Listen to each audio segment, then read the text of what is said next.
제가 20년 전에 돌아봤더니 20년 전에는 고난 속에서 빨리 빠져나가고 싶었습니다. 고난으로부터 도망가는 인생을 살았습니다.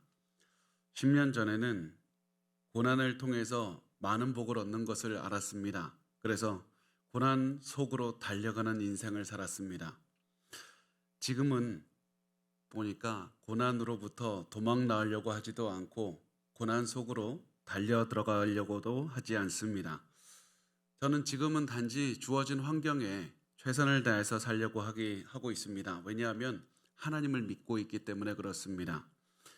하나님에 대한 믿음이 있습니다. 하나님께서는 항상 내가 필요한 것을 경험하게 하시고 나에게 가장 선한 것으로 나를 인도하실 것이다. 그런 확신이 있기 때문에 그렇습니다. 그래서 저는 고난이 있어도 빨리 빠져나가려고 하지 않습니다. 빨리 빠져나가고 싶은 마음이 너무 큰데 그 속에서 하나님께서 나에게 배우게 하시는 것이 무엇인가? 하나님께서 고난 가운데서 나에게 알려주고 싶으신 것이 무엇인가? 내가 고난이 있으면 이곳에서 빈손으로 나가는 것이 아니라 고난 속에서 무엇을 갖고 나가기를 원하실 텐데 내가 가지고 가기를 원하시는 것은 무엇인가? 항상 생각을 하게 됩니다. 고난이 없을 때에도 하나님께서 나에게 이 고난이 없는 시간을 통해서 무엇을 주실 것인가? 나에게 주시는 많은 것들, 기쁨과 평안과 만족을 체험하며 그것을 감사하면서 하루하루를 보낼 수가 있게 되었습니다. 그래서 이런 것들을 보면서 제가 시간이 지나서 제 삶을 봤더니 제가 한 가지를 깨달을 수가 있었습니다. 하나님께서 저에게 알려주신 것은 하나님의 주권을 의지하는 삶이었습니다. 하나님께서 나를 사랑하셔서 나를 위해서 자기 아들까지 버리면서 사랑해 주신 그 하나님의 사랑, 그 하나님께서 온 세상을 다스리시며 내 인생을 다스려 주신다는 그 사실을 믿고 매일매일 하나님의 뜻을 의지하면서 하나님의 주권을 의지하는 삶이 바로 하나님께서 그 오랜 시간 동안 저에게 주셨던 그 삶이라는 것을 알게 되었습니다. 여러분도 하나님의 주권을 의지하는 삶을 사시길 바랍니다. 우리가 지금 의지할 것은 은혜로운 하나님의 주권밖에 없습니다. 지금 고난 가운데 계십니까? 그렇다면 그때 우리가 해야 될 것은 하나님의 주권을 의지하는 겁니다. 그리고 그 고난 속에서 하나님이 나를 지켜주실 것이라는 믿음을 가지고 하나님 나를 왜 이 고난 가운데로 이끄셨습니까? 그것을 기억하며 고난을 살아내는 겁니다. 지금 평화로운 상황에 계십니까? 문제가 없습니까? 그렇다면 하나님께서 주신 그 순간을 기뻐하며 만족하며 감사하며 보내시기 바랍니다. 그러면서 하나님의 주권을 매일매일 의지하면서 하나님의 주시는 그 평안을 기뻐하며 살아가는 겁니다. 그리고 우리가 언제 어디에 있든지 하나님께서는 이 위대한 능력으로 주권으로 우리의 삶에 개입하셔서 우리를 가장 좋은 길로 인도하시는 은혜가 많으신 하나님이다. 이 사실을 매일 기억하시며 사시길 바랍니다. 온 세상을 다스리시는 하나님은 은혜가 많으시고 우리를 사랑하시는 주권의 하나님이시기 때문에 그렇습니다. 오늘 우리가 창세기 6장에 나누게 될 텐데 그 창세기 6장을 통해서 나누게 되는 것도 은혜가 많으신 하나님의 주권입니다. 주권이 있으신 하나님께서 우리를 사랑하셔서 우리를 은혜로 이끄시는 것이 우리가 오늘 나눌 내용입니다. 하나님께서는 온 세상을 통치하시는 왕이실 뿐만 아니라 미래가 없는 인류에게도 계속 희망을 주시면서 강제로 사랑의 능력으로 이끌어 가시는 그 모습을 우리에게 보여줍니다. 그 인류가 하나님을 떠나서 스스로 지옥 가는 인생, 멸망하는 인생으로 살려고 해도 하나님께서는 다시 주권적으로 개입하셔서 우리에게 희망을 주시는 것을 보여주는 겁니다. 그 사실이 창세기를 통해서 정말 잘 드러납니다. 창세기 3장을 보면 우리가 기억을 하면 아담과 하와가 죄를 지었습니다. 그 뱀의 유혹에 넘어가서 죄를 지었을 때 그때 인류에게는 희망이 없었습니다. 그런데 하나님께서는 이 두 사람을 살려주셨고 또 하나님께서 주신 약속은 여자의 후손을 줄 것이다. 여자의 후손을 통한 구원을 약속을 하셨습니다. 그 다음에 하나님께서는 아담과 하와에게 가인과 아벨이라는 아들들을 주셨습니다. 그런데 하나님을 사랑하지 않는 가인이 하나님을 사랑하는 아벨을 죽이게 됩니다. 이렇게 해서 뱀이 이긴 것 같았습니다. 여자의 후손은 앞으로 태어나지 못할 것만 같았습니다.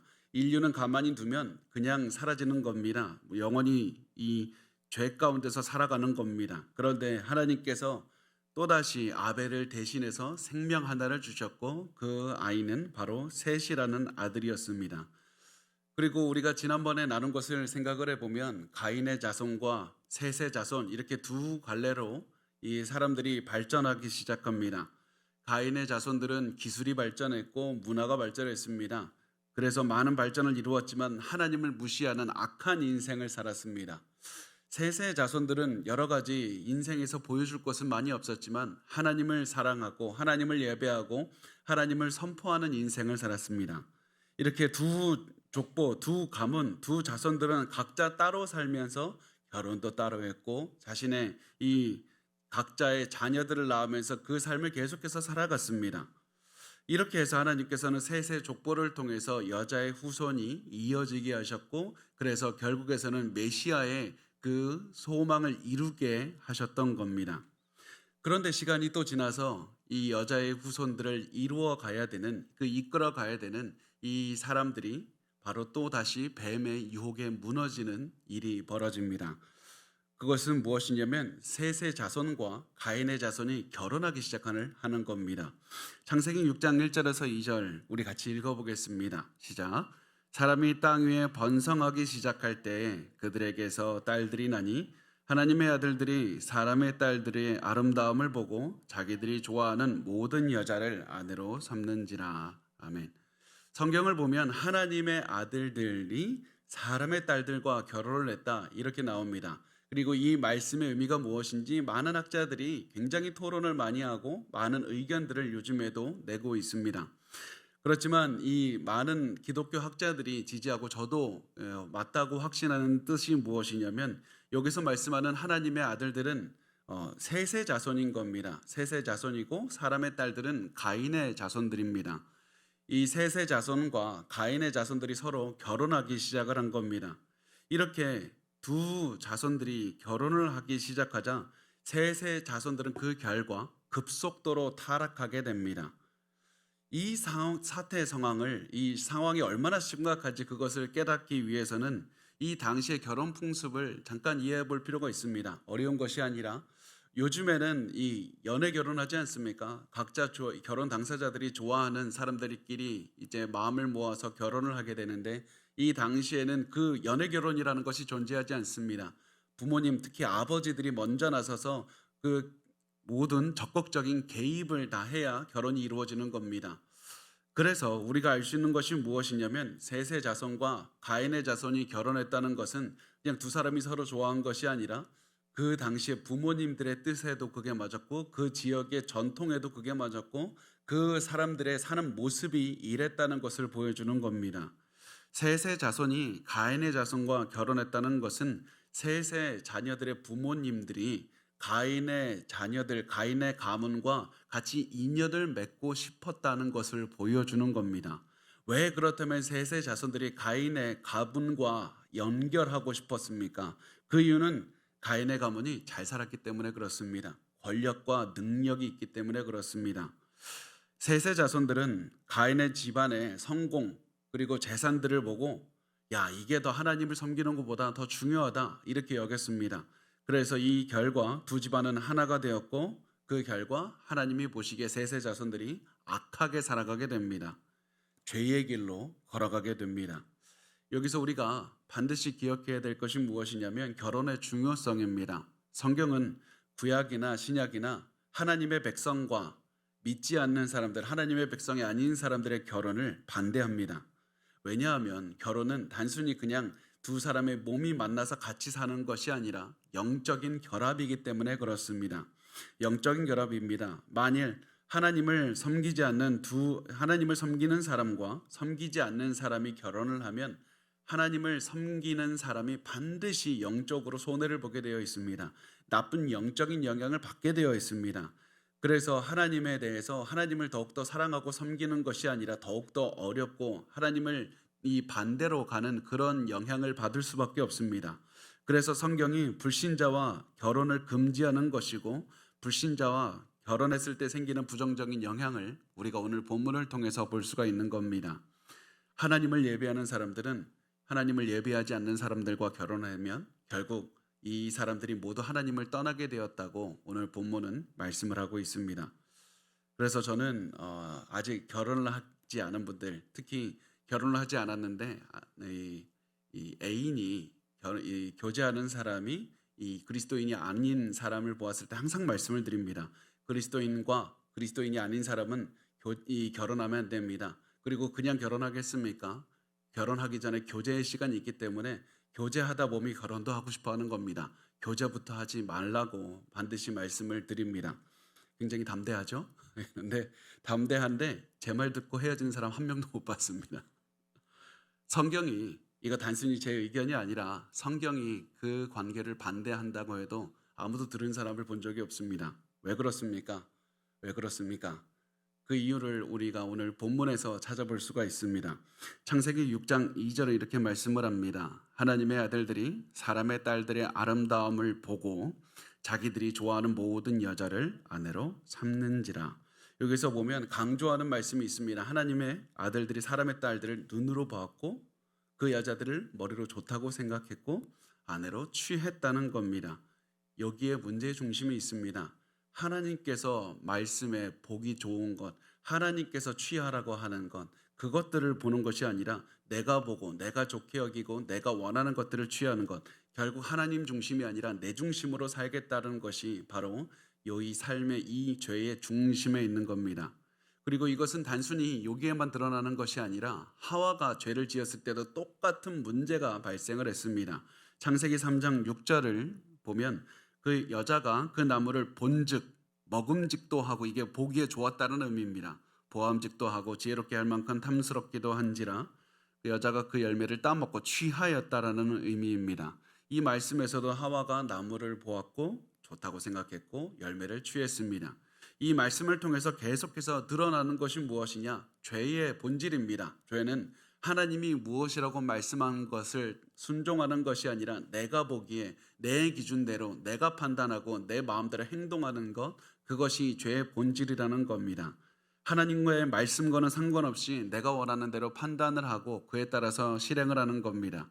그래서 우리가 이 말씀을 보고 우리는 그렇게 살면 안 되겠다, 그것을 깨달으셨으면 좋겠습니다.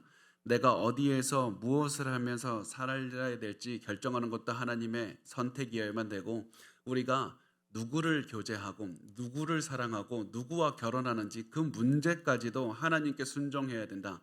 하나님께서는 우리가 단순히 포기할 수 있는 것들, 단순히 내가 돈을 어떻게 쓰고 시간을 어떻게 쓰는 것, 그것까지뿐만 아니라 어떤 사람과 교제를 하고 어떤 사람과 결혼하는 그 문제까지도 하나님께서는 순종하기를 원하신다는 사실을 우리가 알아야만 됩니다. 그렇게 해서 하나님은 그 결혼 관계를 통해서 두 사람이 하나님의 영광을 위해서 살기를 원하시는 겁니다. 그런데 결국 셋의 자손은 하나님과 상관없이 이 가인의 자손과 결혼해서 하나님과 상관없이 살게 되었고, 하나님과 상관없이 사는 자녀들을 낳게 되었습니다. 이렇게 해서 그 결과 죄가 세상에 가득하게 됩니다. 그래서 하나님은 사람들을 심판하기로 결정하셨습니다. 창세기 6장 3절은 말씀합니다. 여호와께서 이르시되 나의 영이 영원히 사람과 함께하지 아니하리니 이는 그들이 육신이 됩니다. 그러나 그들의 날은 120년이 되리라 하시니라. 하나님께서는 사람들이 죄를 지은 그 별로 120년이 될 것이다, 그들의 날이 120년이 될 것이라고 하셨는데, 이 말씀은 홍수 심판이 올 때까지 120년의 기간을 주겠다는 겁니다. 회개할 수 있는 시간을 120년이나 주겠다는 겁니다. 이것을 통해서 또다시 무엇이 드러납니까? 하나님은 심판하기를 즐거워하시는 분이 아니라 은혜가 많으신 분이다. 주권적으로 모든 것을 할 수 있는 분이지만 사랑이 많고 은혜가 많으신 하나님은 120년 동안 회개할 수 있는 시간을 주신 겁니다. 그래서 하나님께서는 이 시간을 또한 이 사람들이 돌아오도록 기다리셨다는 것을 나타냅니다. 그 다음에 이 성경은 이 사람들이 얼마나 세대가 굉장히 악했는지, 그럼에도 불구하고 하나님께서 기다려 주셨다는 것을 보여주기 위해서 악한 사람들에 대해서 소개하는데, 그 사람들은 네피림이라는 사람들입니다. 이 네피림은 잘못된 결혼을 통해서 탄생한 자손들입니다. 그 사람들에 대해서 4절에 이렇게 말씀을 합니다. 당시의 땅에는 네피림이 있었고 그 후에도 하나님의 아들들이 사람의 딸들에게로 들어와 자식을 낳았으니 그들은 용사라. 고대 명성이 있는 사람들이었더라. 이 네피림은 쉽게 말하면 세상에서 성공한 사람들입니다. 돈도 많고 굉장히 강한 군사력으로 많은 사람들을 지배하면서 다스렸던 그런 그 다스렸던 통치자들을 의미하고 있습니다. 그래서 제가 말씀드린 것에 대한 증거로 성경은 이렇게 말씀합니다. 그들은 용사였습니다. 군사력이 있는 용사, 명성이 있었다. 권력과 많은 명성이 있는 그런 사람들이었습니다. 그들이 용사라는 것은 그들의 삶이 폭력적이었던 것을 의미하고 있습니다. 굉장히 사람들을 무시하고 하나님의 뜻과는 다르게 사람들을 억압하는 사람들이었습니다. 그런데 이렇게 능력이 있고 대단한 권력이 있는 사람들이라 할지라도 하나님의 처벌을 피할 수는 없는 겁니다. 그래서 모세가 일부러 이 광야를 걷고 있는 이스라엘 백성들에게 이 말씀을 하는 것은 저 능력이 있는 사람들도 하나님의 심판을 피하지 못하니 너희가 가장 두려워해야 될 것은 능력 있는 자들, 군사력 있는 자들이 아니라 하나님이라는 사실을 가르치고 있었던 겁니다.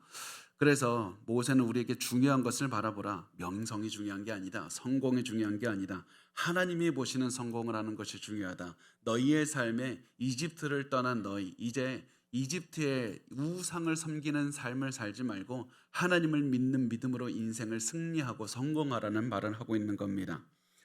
그런데 창세기 이 당시의 사람들은 그것을 이해하지 못했습니다. 계속해서 자신이 악하게 자신이 원하는 대로 살았고, 그리고 그들의 삶을 보고 하나님은 이렇게 말씀을 하십니다.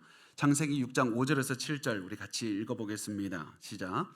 여호와께서 사람의 죄악이 세상에 가득함과 그의 마음으로 생각하는 모든 계획이 항상 악할 뿐임을 보시고 땅 위에 사람 지으셨음을 한탄하사 마음에 근심하시고 이르시되 내가 창조한 사람을 내가 지면에서 쓸어버리되 사람으로부터 가축과 기는 것과 공중의 새까지 그리하리니 이는 내가 그것들을 지었음을 한탄함이니라 하시니라. 아멘. 하나님께서는 온 세상에 가득한 사람들의 죄를 보셨습니다. 그리고 세상에 존재하는 모든 사람이 정말 뼛속까지 죄가 가득하다. 너무나도 죄가 가득하고 그 사람들이 있는 곳마다 죄가 드러났다는 사실을 오늘 이 말씀을 통해 강조합니다. 여호와께서 사람의 죄악이 세상에 가득함과 그의 마음으로 생각하는 모든 계획이 항상 악하다. 이렇게 말씀을 하는 겁니다. 이 당시 사람들이 그렇게나 악했다는 겁니다. 그런데 이 당시 사람들이 이 말씀은 그렇게나 악했다는 것을 보여줄 뿐만 아니라 이것은 모든 사람이 동일하게 악하다는 것을 보여주고 우리도 항상 악하다는 것을 보여주고 있는 겁니다. 사람에게는 선한 것을 찾을 수가 없는 겁니다. 하나님께서는 그래서 죄로 가득한 사람의 모습을 보시고 이렇게 말씀하셨습니다. 땅 위에 사람 지으셨음을 한탄하사 마음에 근심하시고, 한탄하사 마음에 근심하셨다. 사람 지으셨음을 한탄하사 마음에 근심하셨다는 것이 어떤 의미입니까? 인간 만든 것을 후회하셨다는 얘기입니까? 저것들 만들지 말았어야 되는데 괜히 만들어가고 골치를 썩고 있다는 의미입니까? 그것은 하나님께서 죄를 짓는 사람을 보시고 굉장히 슬퍼하셨다는 의미입니다. 우리의 죄는 하나님을 슬프게 하고 가슴 아프게 만드는 그런 우리의 그런 모습을 이 말씀을 통해서 보여주고 있는 겁니다. 하나님께서 죄를 짓고 그냥 심판을 내리는 어떤 기계처럼 죄 졌으니까 벌 주고 죄 안 졌으니까 상 주는 그런 기계가 아니라 하나님은 우리를 보시고 기뻐하시고 슬퍼하기도 하는 그런 사랑하는 아버지라는 사실입니다.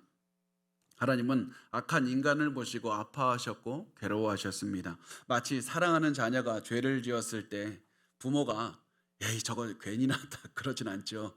그러진 않으시죠? 네. 그런데 단지 죄를 짓는 자녀의 모습을 아파하지 않습니까? 하나님도 사람들의 죄를 짓는 것을 보고 괜히 만들었다 이것이 아니라 정말 가슴 아파하셨던 겁니다.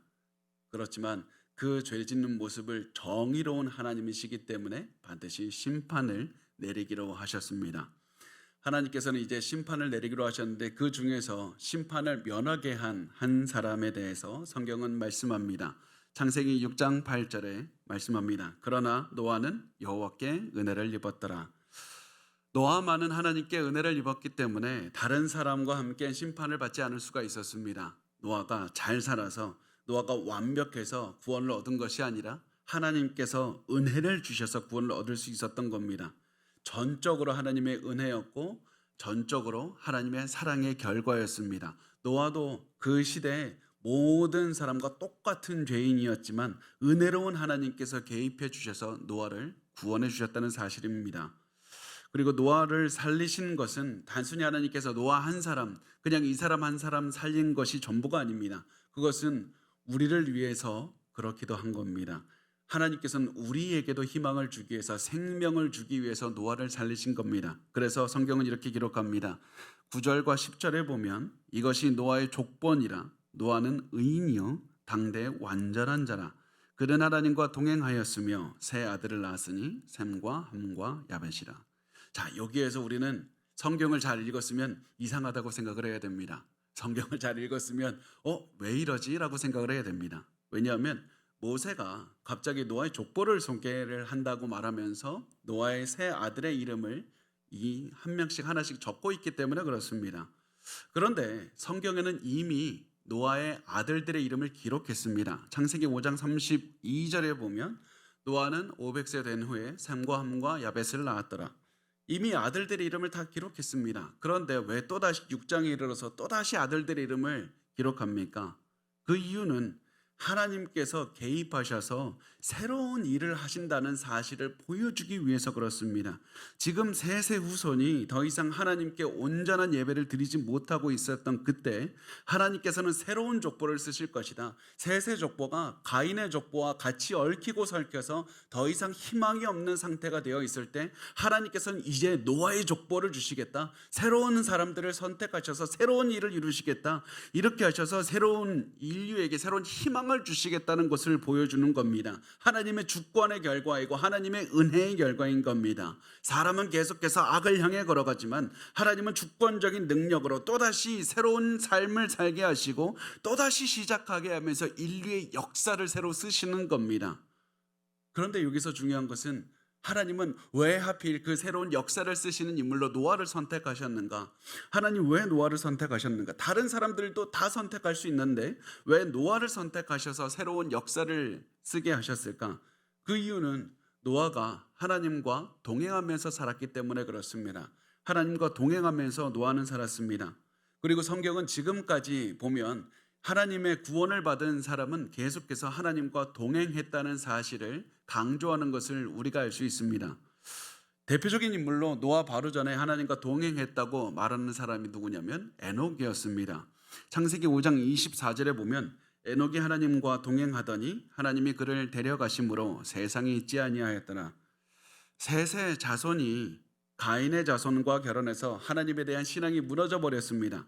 그런데 노아는 셋의 자손인 에녹처럼 하나님과 동행했고 셋의 자손의 길을 하나님의 백성의 길을 계속해서 걸어갔다는 것을 보여주고 있는 겁니다. 그런데 여기서 한 가지 우리가 조금만 더 위로 올라가 볼까요? 에녹 전에 하나님과 동행한 사람이 또 있었습니다.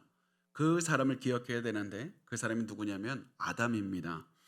아담은 에덴 동산에서 하나님과 동행하면서 죄를 짓기 전에 하나님과 함께 거주했습니다.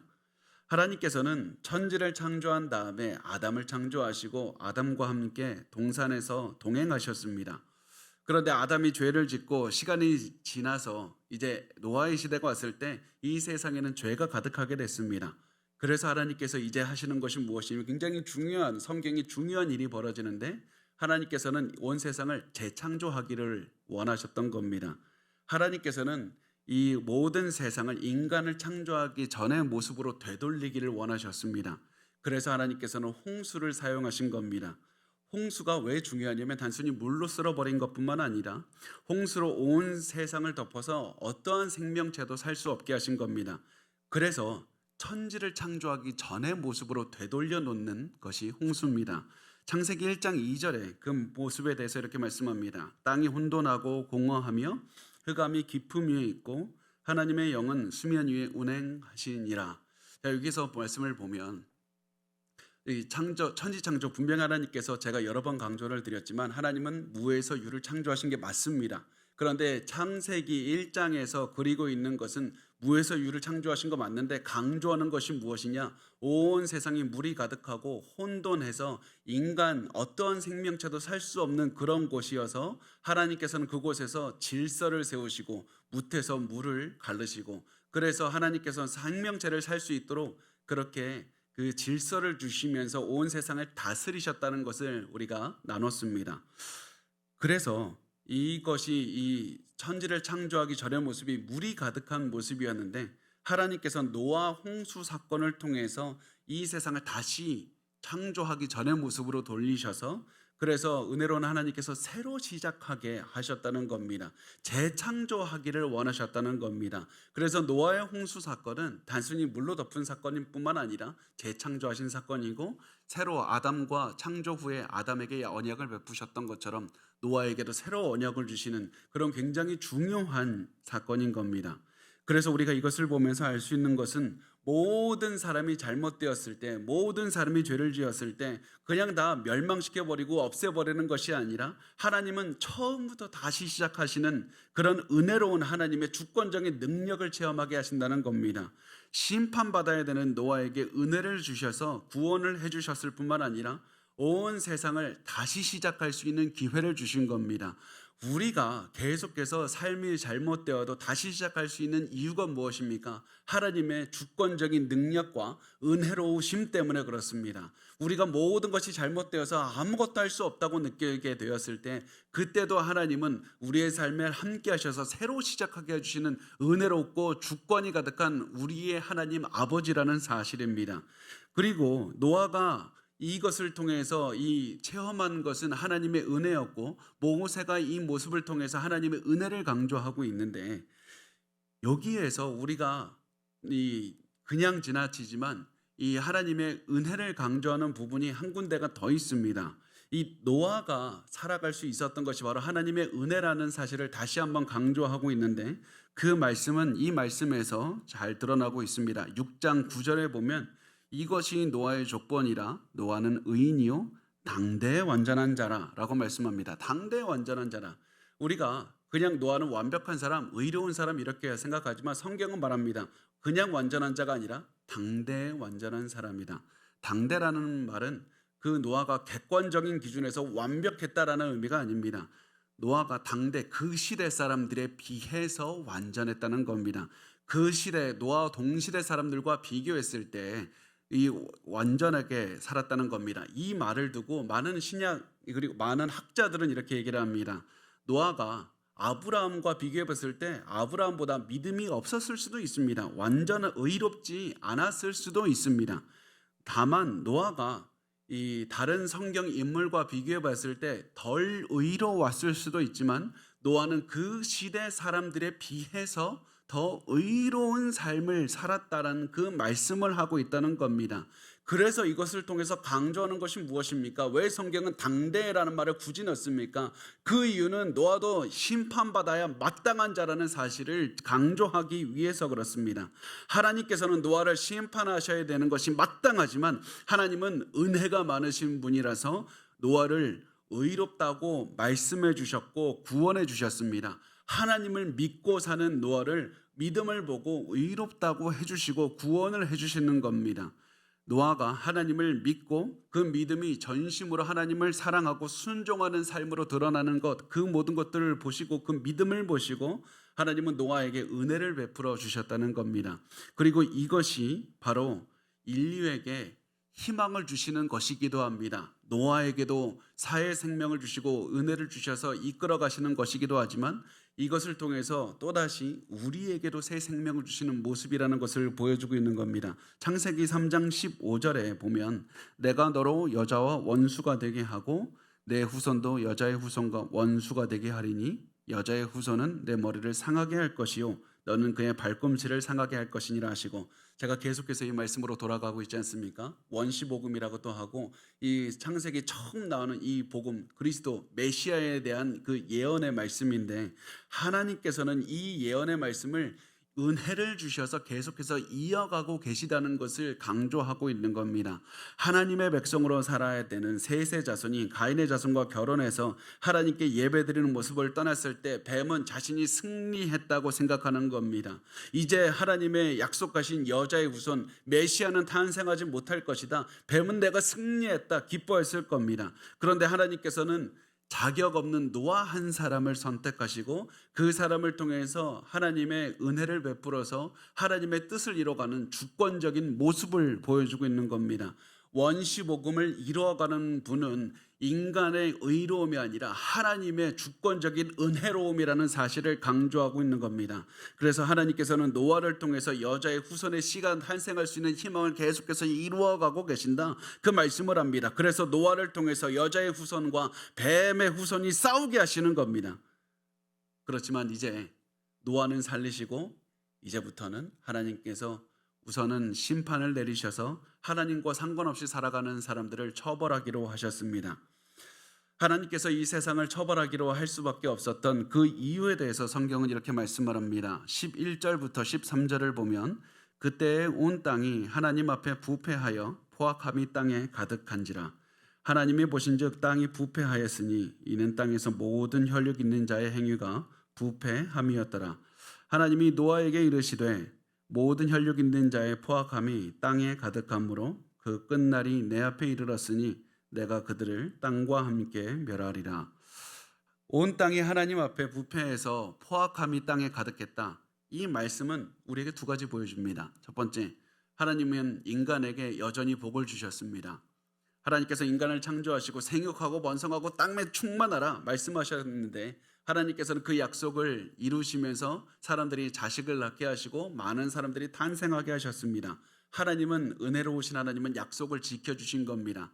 그런데 두 번째, 인간은 죄로 가득해서 오히려 하나님의 감사할 줄 모르고 이 온 세상을 죄로 가득 채운 겁니다. 하나님의 심판을 받을 수밖에 없는 존재로 살아가게 되었던 겁니다. 그래서 하나님께서는 온 인류를 심판하기로 하시고 그 계획을 노아에게 말씀을 하셨습니다. 창세기 6장 14절에서 16절 우리 같이 읽어보겠습니다. 시작. 너는 고페루 나무로 너를 위하여 방주를 만들되 그 안에 칸들을 막고 역청을 그 안팎에 칠하라. 내가 만들 방주는 이러하니 그 길이는 300규빗, 너비는 50규빗, 높이는 30규빗이라. 거기에 창을 내되 위에서부터 한 규빗에 내고 그 문은 옆으로 내고 상중하 3층으로 할지니라. 아멘. 하나님께서 노아를 살려주시기로 하셨는데 이 말은 노아가 가만히 있어도 된다는 말은 아닙니다. 하나님께서 노아가 가만히 있으면 갑자기 하늘에서 방주를 뚝 떨어지게 해서 여기 들어가서 살면 된다고 하시는 게 아닙니다. 하나님께서는 노아에게 거대한 방주를 이제 만들라고 말씀을 하십니다. 분명히 노아를 살려주신 것은 하나님의 위대한 은혜였습니다. 그런데 노아는 여전히 이 하나님의 말씀을 듣고 거대한 방주를 만들고 순종해야 되는 의무가 있었던 겁니다. 여러분, 이것이 하나님께서 구원받은 백성에게 살아가기를 원하시는 삶의 모습입니다. 하나님은 은혜로 구원하시지만 은혜를 받아서 구원받은 백성에게 하나님의 뜻대로 살게 하십니다. 그리고 그 삶은 때로는 엄청난 방주를 만들어야 되는 것처럼 굉장히 어려울 때가 있습니다. 엄청나게 힘든 고난을 버티고 이겨내야 되는 그런 때도 있습니다. 그래서 우리의 삶에서 고난이 오고 나 구원받았는데 왜 이렇게 힘들지? 왜 이렇게 어렵지? 이런 생각을 들 필요가 없습니다. 하나님께서 선택하신 사람들은 거대한 자기 인생의 거대한 노아의 방주와 같은 그런 배를 지어야 되는 그런 고난을 당해야 된다는 사실입니다. 이것이 하나님께서 구원받은 백성들을 이끄는 삶의 모습입니다. 우리는 우리의 삶에서 각자 담당해야 되는 어려움들과 힘듦에도 불구하고 하나님의 말씀에 따라 순종해야 되는 그런 삶의 모습을 살아내야 됩니다. 그것이 구원받은 성도의 모습입니다. 하나님께서는 이렇게 말씀하시고 이 방주를 어떻게 만들어야 되는지 하나하나 자세하게 설명을 해주셨는데 하나님께서 방주를 만들 나무의 종류도 말씀하시고 그 나무 안팎에다가 그 역청, 그래서 방수공사도 하라 이런 말씀을 하셨습니다. 또 방주의 크기가 길이 300규빗, 너비 50규빗, 높이 30규빗 이렇게 하라고 하셨는데 이것을 미터로 바꾸면 길이가 135m, 폭이 22m, 높이가 13m입니다. 이것을 보고 많은 성경학자들은 이렇게 얘기를 합니다. 방주는 모양이 납작했을 것이다. 우리가 보통 생각하는 배 아래가 뾰족하고 앞뒤가 뾰족한 배가 아니라 이 정융 이 면체의 모습으로 앞뒤가 납작하고 바닥이 납작한 모습이었을 것이라고 많은 학자들이 추정을 합니다. 왜냐하면 그 이유 중에 하나가 무엇이냐면 방주에 쓰인 단어가 히브리어가 테바라는 말인데 이 말이 네모난 상자 모양을 뜻하고 있기 때문에 그렇습니다. 그래서 이 방주는 우리가 생각하는 것보다 훨씬 바닥이 넓적한 그런 배인데 잘 생각해 보면 누가 배를 그렇게 만듭니까? 아니 바보가 아니고서는 누가 배의 바닥을 납작하게 만들고 앞뒤를 납작하게 네모나게 만듭니까? 왜 하나님께서는 이렇게 만들게 하셨을까? 우리가 이것을 알기 위해서 배를 왜 앞뒤를 뾰족하게 하고 바닥을 뾰족하게 하는지 한번 생각을 해봤으면 좋겠습니다. 앞뒤와 바닥을 배의 바닥을 뾰족하게 만드는 이유는 빠르게 움직이기 위해서 그렇습니다. 움직이기 빠르게 가기를 원하는 겁니다. 그래서 작은 힘만 있어도 자신이 원하는 방향으로 안전하게 가도록 해주는 이유 그것이 뾰족한 그런 구조가 됩니다. 그런데 이렇게 이 뾰족하면 단점이 있는데 안전하지는 않습니다. 그냥 빠르게 가지만 납작한 것보다 안전하지 않습니다. 바닥이 납작하고 앞뒤가 납작하면 이 배는 큰 파도에도 안전하고 방향 전환도 굉장히 쉽습니다. 그런데 단점이 뭐냐면 느립니다. 이 조선시대 때 이순신 장군과 이 왜군이 싸웠을 때도 판옥선과 그 왜군의 배도 똑같은 모습이 드러납니다. 판옥선이 바닥이 U자 형태이기 때문에 굉장히 그 방향 전환이 쉽고 안전했지만은 속도가 느리다는 단점이 있었고 왜군의 배는 이 작고 그 앞뒤가 뾰족하고 바닥이 뾰족해서 빠르게 갈 수 있었지만 작은 파도에도 휘청거리고 그런 그 방향 전환이 어렵다는 그런 문제가 있었습니다. 이것이 노아의 방주에서도 비슷하게 적용이 되는 겁니다. 노아의 방주가 바닥이 평평하게 만들었습니다. 그 이유가 무엇이겠습니까? 왜 방향 전환은 쉽지만 이게 가기가 어렵고 속도가 안 나게 만들었겠습니까? 왜냐하면 하나님께서는 노아의 방주를 만든 목적이 어디를 가게 하기 위해서가 아니기 때문에 그렇습니다. 하나님은 노아의 방주가 어떤 목적지를 향해서 움직이게 하려고 만든 것이 아닙니다. 방향 전환도 필요가 없기 때문에 배를 움직이는 핸들링 키도 만들 필요가 없었습니다. 방주의 목적은 어디를 가는 것이 아니라 떠 있는 것이 목적이었습니다. 노아의 방주는 어디를 가기 위해 만든 배가 아니라 큰 물 위에서 큰 파도 위에서도 떠 있게 하는 배였습니다. 그래서 하나님의 손에 운명을 맡기게 하는 것이 노아의 방주의 목적이었습니다. 이것이 우리의 삶의 목적입니다. 우리의 삶에서 무엇인가를 찾고 이루려고 우리의 노력으로 우리가 원하는 곳으로 가려고 노력하지 마십시오. 그것은 우리의 삶의 목적이 아닙니다. 우리의 삶의 목적은 하나님의 손에 우리의 삶을 맡겨드리는 겁니다. 우리의 삶의 어느 방향을 가지고 빨리 갈 필요도 없습니다. 서두를 필요도 없습니다. 하나님께서 우리를 자연스럽게 이끌어가 주실 겁니다.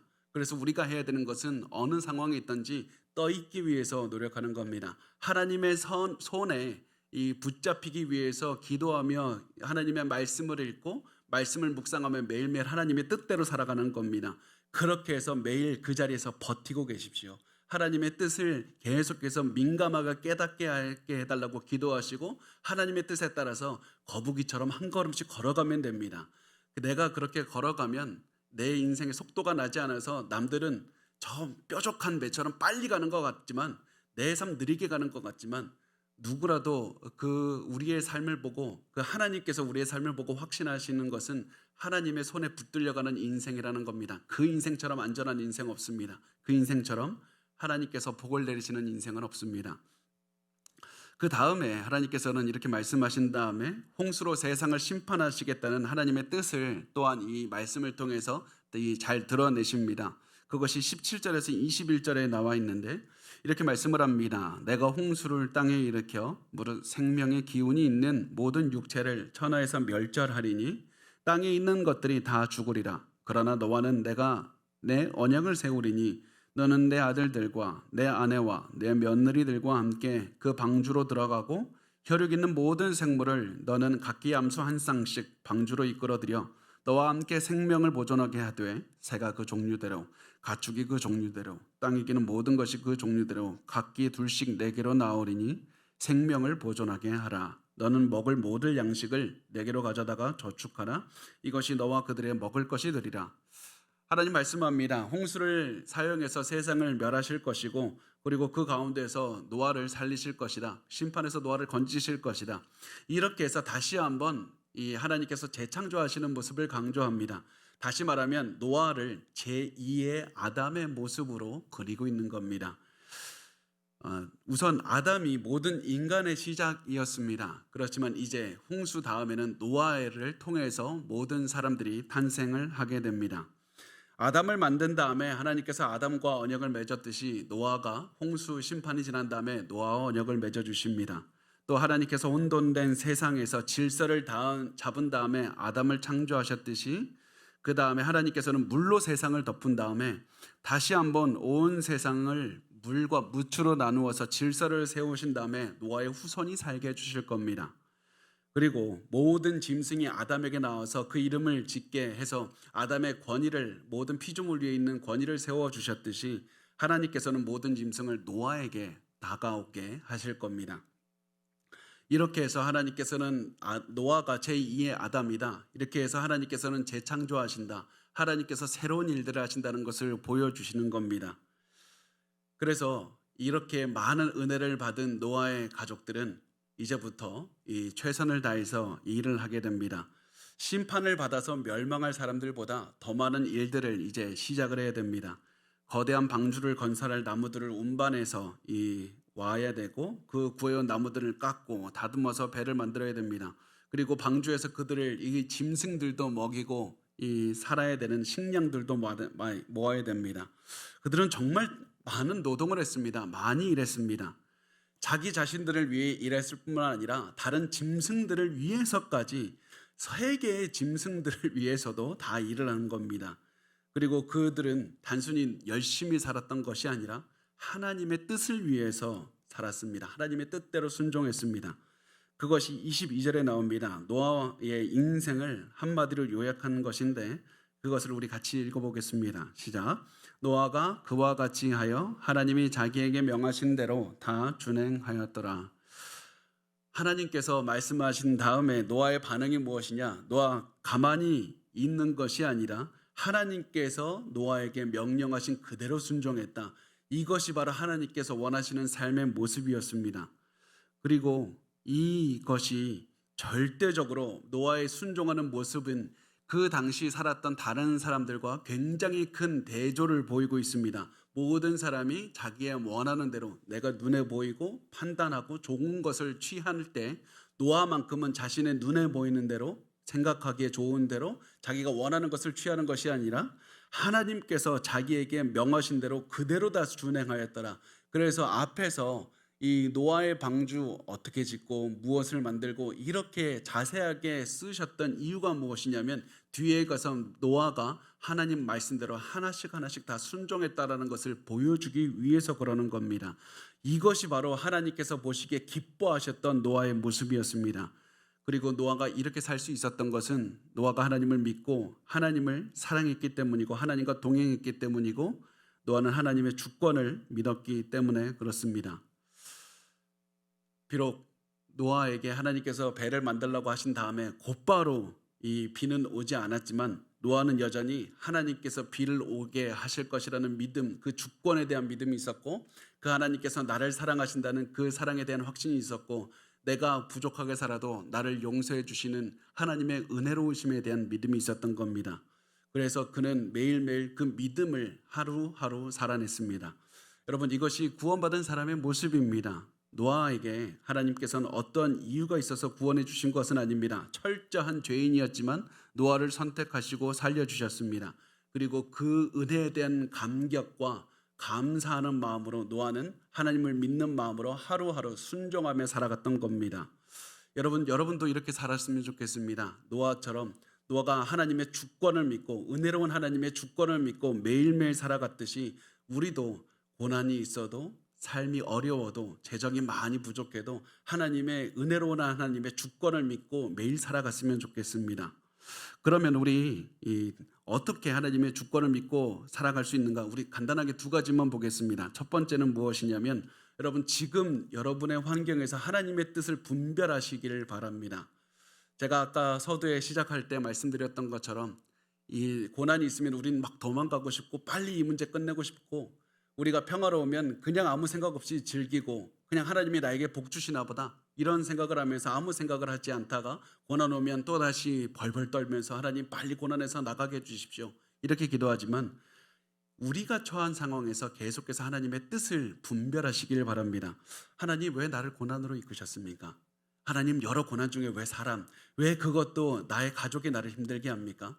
하나님 왜 내가 재정적인 어려움이 겪습니까? 하나님 다른 것들은 다 괜찮았는데 왜 이 사람이 나를 괴롭게 하면 내가 억장이 그렇게 무너지고 내 삶이 두려워지고 내가 가슴 아파지는 겁니까? 하나님 이것을 통해서 나에게 무엇을 얻기를 원하십니까? 내 삶에 기쁨이 가득하고 모든 것이 잘 되고 있다면 하나님 이 시간을 통해서 주님이 주시는 기쁨과 사랑을 만족하며 하나님을 의지하며 살게 하소서. 하나님의 뜻을 분별하며 살게 해달라고 매일매일 어느 곳에 무슨 상황에 있든지 하나님의 뜻을 분별하며 그곳에서 살아가셨으면 좋겠습니다. 또 두 번째는 여러분 조용하게 생각하며 분별하는 시간을 가져야 된다는 겁니다. 조용하게 생각하며 분별하는 시간을 가져야 됩니다. 제가 제 개인적인 경험이 있었는데 제가 굉장히 너무 힘들고 어려워서 내가 빨리 이 상황 빠져나가려면 어떻게 해야 되나 매일 막 발버둥 치면서 매일 노력하면서 잠도 안 자고 막 매일매일 전전긍긍하고 아무리 고민해도 답 없다는 것 알면서 매일 그래도 깨어있고 자기 자신을 마치 학대하는 것처럼 어떻게 하면 또 앞으로 나아갈 수 있을까 그런 고민을 하면서 하나님께 기도해도 막 급한 마음으로 하나님 도와주십시오 끝난 다음에 나 이제 뭐 해야 되나 내가 말씀도 묵상했고 내가 기도도 했고 내가 성경도 읽었고 이제 나 또 뭐 해야 되나 막 이런 마음으로 살아갈 때 하나님께서 제게 주신 말씀은 조용하고 생각하라, 조용하고 분별하라, 조용하고 지금 잘 생각해야 된다. 이 말씀을 제 마음에 깨닫게 해주셨습니다. 여러분도 지금 어떤 상황이 있는지 여러분의 각자 처한 고난이 있을 겁니다. 그때 하나님 다 빨리 도망가고 싶습니다. 그런 마음이 아니라 하나님의 주시는 이 마음을 깨달으셨으면 좋겠습니다. 조용하고 생각하라. 조용하고 분별하면서 서두르지 말고 하나님의 뜻을 하나씩 분별해 가면서 사시길 바랍니다. 그렇게 살다 보면 하나님의 뜻대로 마치 방주가 서서히 조금씩 하나님의 뜻대로 움직여 가듯이 우리도 하나님의 뜻대로 우리가 인식하지는 못하지만 하나님이 원하는 방향으로 가게 될 겁니다. 그리고 그렇게 많은 시간이 지나서 우리의 삶을 뒤돌아봤을 때 그때 저는 확신합니다. 여러분 고백하게 될 겁니다. 나를 움직였던 것은 내 발버둥이 아니라 주권적인 하나님의 은혜였다. 주권이 가득한 하나님께서 내 인생을 인도해 주셨다. 내 인생은 단순히 고난이 많은 인생이 아니라 간증이 가득한 인생이다. 내 인생은 은혜가 가득하다. 그렇게 고백할 줄을 저는 확신합니다. 여러분 그래서 그 삶을 생각하면서 오늘도 생각하고 천천히 한 걸음씩 서두르지 말고 우리 하나님의 뜻을 따라서 살아갔으면 좋겠습니다.